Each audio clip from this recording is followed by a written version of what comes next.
Bonjour. Il m'est agréable de répondre à une autre question qui m'a été posée il y a 2 jours. C'est vraiment un honneur pour moi.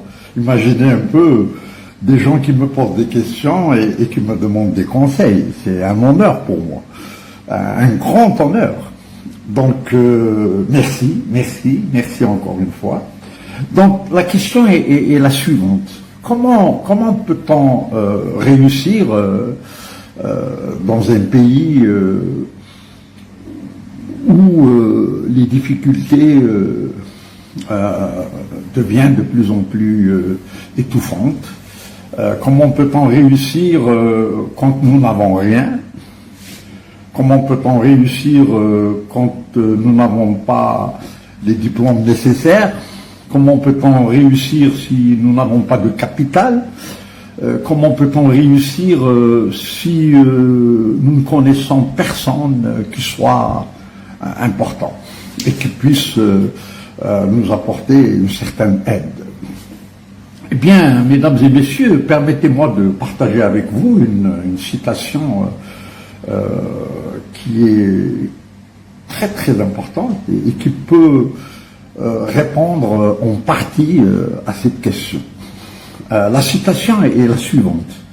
Ne laissez pas ce que vous n'avez pas vous empêcher de faire ce que vous voulez faire. Alors, je répète cette citation, car la comprendre, c'est un peu souhaiter la bienvenue à la réussite. Ne laissez pas ce que vous n'avez pas vous empêcher de faire ce que vous voulez faire. Qu'est-ce que cela peut bien vouloir dire? Eh bien, c'est très simple. Ne laissez pas ce que vous n'avez pas. Les diplômes, le capital, les relations intéressantes, comme par exemple connaître le président, connaître le premier ministre ou connaître tel ou tel milliardaire. Alors, ne laissez pas ce que vous n'avez pas, les diplômes, le capital, les relations supposées importantes, vous empêcher de faire ce que vous voulez faire. Alors, ce que vous voulez faire, c'est une idée qui a jailli dans votre esprit à travers votre intuition, à travers votre inspiration, à travers votre âme. C'est-à-dire à travers l'esprit universel, c'est-à-dire à travers Dieu. Une idée vient du divin. Et quelle chance pour vous de l'avoir. Elle vous a choisi, elle est venue en vous. Honorez-la. Ne laissez pas les choses matérielles passer avant le divin. Ne laissez pas le manque de capital, ne laissez pas le manque de diplôme nécessaire, ne laissez pas le manque de connaissances importantes vous empêcher d'aller de l'avant, d'aller vers vous-même, d'aller vers votre avenir, d'aller vers l'esprit universel, d'aller vers votre âme. Vous n'avez pas le droit de faire passer le manque avant la foi. Vous n'avez pas le droit de faire passer la peur, le doute et l'indécision avant la foi. Donc, que faire? Allez de l'avant. Mettez à exécution cette idée, si c'est vraiment une idée qui vous tient à cœur, si c'est une idée que vous avez sélectionnée, si c'est ce que vous voulez réellement dans votre vie. Vous n'avez pas le droit d'hésiter l'espace d'une seconde. Allez de l'avant. Et croyez-moi, au bout d'un moment, des diplômés viendront travailler pour vous. Des investisseurs viendront investir chez vous. Et ces relations que vous vouliez contacter, tel le président, le premier ministre, tel ou tel milliardaire, viendront vous féliciter et vous poser la question suivante. Mais comment avez-vous fait? Mon intelligence, mon esprit d'initiative, ma foi, très très important. N'ayez pas peur, allez de l'avant et créez ce que votre cœur vous dicte. Vous n'avez pas le droit de ne pas le faire.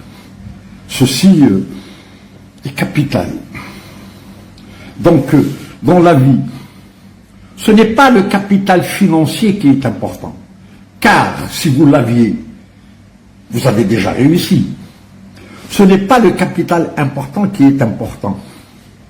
Ce n'est pas le capital financier, pardon, qui est important. C'est le capital courage, c'est le capital esprit d'initiative, c'est le capital engouement, c'est le capital action, c'est le capital caractère, c'est le capital personnalité. Voilà les capitaux dont on a besoin. Et quand on a ces capitaux-là, le dernier des capitaux, ça veut dire le financier, suivra tout seul. Vous n'avez pas à vous inquiéter pour ça. Vous n'avez pas à vous inquiéter.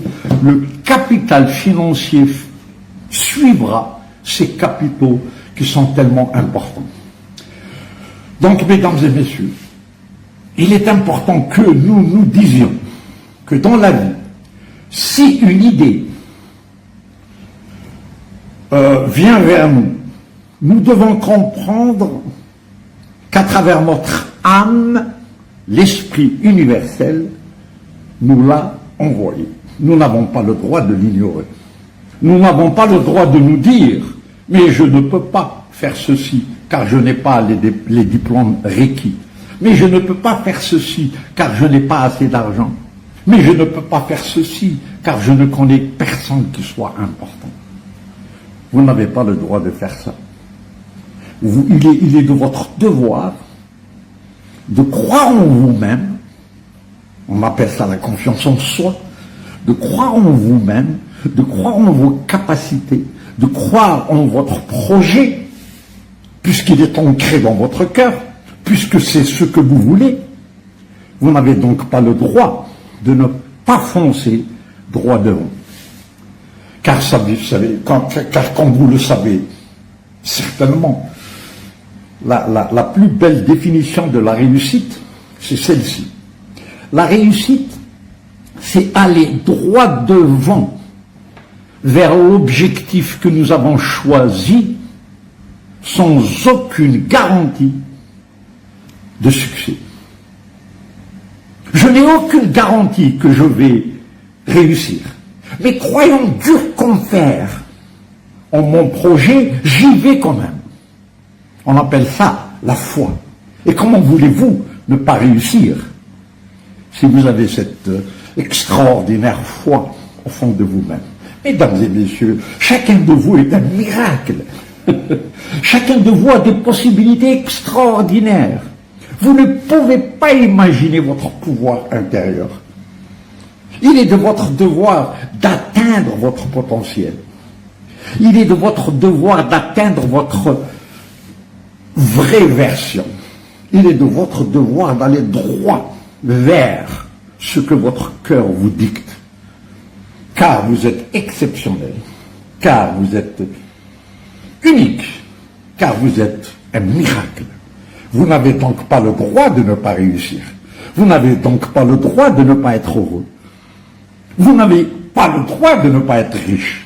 Croyez en l'abondance. Oui, réfléchissez à abondance, respirez abondance, croyez abondance. Vivez dans l'abondance même, et l'abondance vous sourira toute votre vie.